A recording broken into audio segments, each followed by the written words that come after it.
Hello there, it's Adam from CleaR Motorsport here. I'm just going to show you around the version 2 throttle pedal extension plate that I now make for the Mazda MX-5, Miata, Mk4, ND, or whatever you want to call it, depending on which country you're in. So the original one had two fixed mounting holes and left the throttle plate 25mm closer to the brake than OE, but after some feedback from various customers, decided to make the second version slotted, so you have 13mm of movement left to right here, so that leaves you between 12 and 25mm closer to the brake pedal.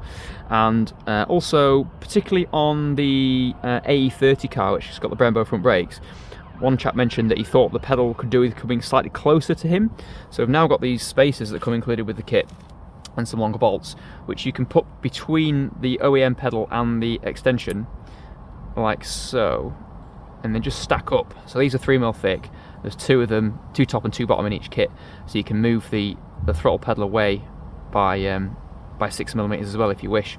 So I'm just going to run through how to fit this to the car, nice and straightforward.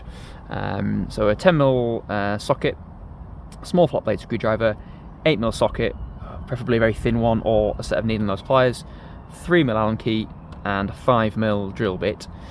So getting the original throttle pedal out of the car is dead straightforward. So first of all, we're just going to go into the footwell here and pop out the carpet. There's a couple of poppers out at the back here, just in front of the seat. You can just pull the carpet out.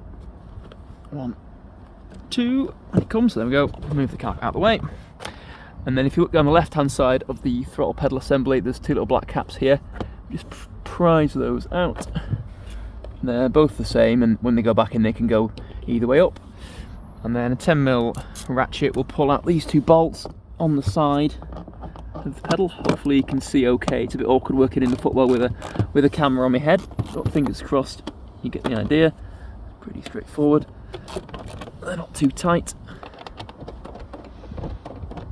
Spin these off, and then there's just one plug that attaches the electronic throttle to the car, and I will show you how to release that in a second. So once the pedal's free, you can get to the loom plug on the side, and this little tab, I'll point with the screwdriver, right at the back here, you have to push that away from you just to release the clip, and then it will slide off and the pedal comes out of the car. If you've got an ND2, you'll notice there's like a little white thing in here which is a clicker, and the throttle pedal will push down 90% of the way, and then it will go click and just give you the last little bit. What this does is puts the car into a slightly different mode on the ECU, which is a high load mode, which enriches the fuel, gives you about 8% more power. But what it also does is, on the OEM map anyway, that sort of pushing through the clicker switches off the cruise control and limiter, or overrides them, so you get the mechanical sensation at your foot when you do that. If you remove the clicker, which I know it does annoy some people, to give the car a more sort of smooth and seamless feel under your right foot, you do still get a notification on the dashboard where the limiter or cruise light turns from green to orange, but you don't have the physical sensation. So just something to be aware of if you are wishing to remove the clicker at this stage. But it is straightforward. You just push in a little tab up the top of this hole here on this side, and then the same again on the other side, and it pops out, and you can always put it back in again in future if you want to. So fitting the throttle extension plate, the plate itself is your drilling guide.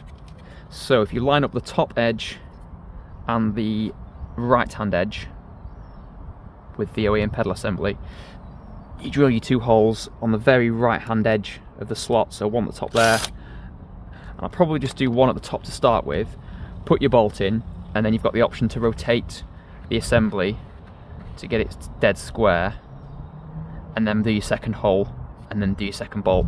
But my pedals here is pre-drilled, so I will show you the fitment in sort of one stage rather than two, if that makes sense. So I'm going to put one spacer in this time.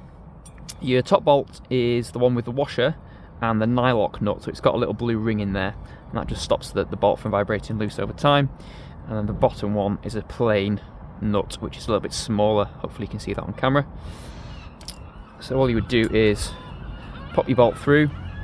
These are what you call wafer head screws, so they're very thin heads, so you can't feel them at all when you're driving the car, which is nifty.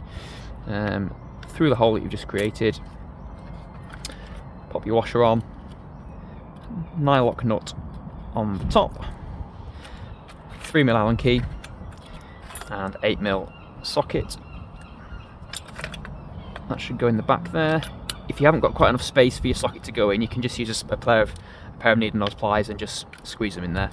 But you'll notice that the nut itself is right in the centre of that triangular feature there. That's by design to make sure you've got good clearance all the way around it. So nip your bolt down until the time where it starts to get a little bit snug. This is a little bit awkward, this bit, but we'll get there soon.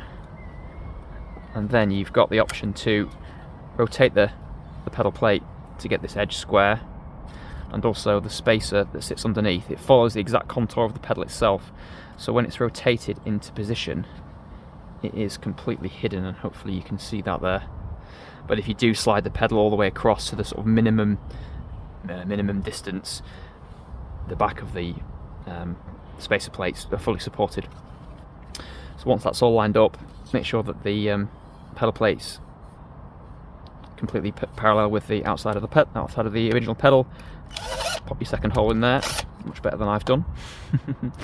And then you can pop your bottom spacer in, so it goes with the more rounded curve, fits the rounded curve on the bottom of the pedal assembly. Slide that in there. Now, a little tip for putting your nut in is a little bit tricky. If you've got a small flat blade screwdriver or your Allen key, anything that goes through the nut, you poke that through the hole, and then hopefully this comes across okay on camera. You would drop the nut onto whatever you poke through the hole. It's a bit fiddly, this may not come across well. Hopefully you can see that. And then as you orientate it upwards, the nut will slide down into a feature that's moulded into the back of the pedal plate there. And that is exactly 8mm wide, which is the same width as the nut. So that does hold the nut in position. Just push it down by hand until it's seated. And then you look through the hole that you've just created in the OEM pedal, and you can just poke around a little bit with your screwdriver or your Allen key to get that lined up with the hole you've created. And then when you thread your screw in, it should bite with the thread and pull it home. And then because it's the same width as the slot, it'll orientate itself and get sort of stuck, which will allow you to tighten up the screw. So it looks like we're pretty close. Just get everything lined up at the top here, get those little spacer plates lined up with the main top cover, and nip down the top bolt. So you can see now that from the front, as you look at it in the car, the right hand edge is perfectly aligned with the edge of the OEM pedal. Your two spacer plates are hidden. I've got mine set all the way across to the left, so it's the throttle pedal is now closest to the brake that it could be, but obviously you could use the slots to move it across by 13mm. And then if you look from the side, you can see that the throttle pedal plate there is just raised up slightly away from the OEM pedal. Just a quick note, this is my own pedal, so there are a few little sort of scratch marks around the slots.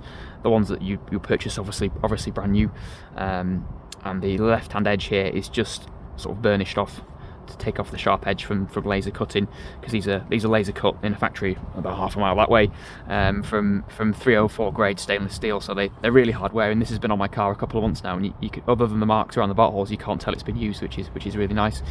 So fitting back into the car, it's one of those Haynes manual jobs. It's the reverse of removal. So the first thing you'll do is pop on the loom clip, just go straight on there, nice and easy. The pedal goes back into position. It's quite straightforward, and then you pop your bolts in. I usually don't bother greasing these with them being inside the car. It's not like they're swimming in mud and water underneath the car. Start them, get them down finger tight. I think technically the torque setting would be somewhere around maybe the 8 to 10 Newton meter range, but I'll just go for a gentle nip. There's not much load going on here. Flip your ratchet over, nip them down, and then the two caps that we removed first, they are universal. They fit top and bottom. They fit either way up. And they just pop back in by hand. Number two, and then your carpet I usually slide the front edge in underneath the brake and clutch pedal first. It just makes it easier, and then the 2 poppers are at the back. But you can see there, hopefully, that the throttle pedal's now much closer to the brake and a little bit higher, so when you do go in for a heel and toe, the pedal's right there rather than having to stretch all the way across. These are sold through Car Cottage on eBay, and there's a link in the description for where you can purchase. Any questions, feedback, please give me a shout. Thanks very much. Bye.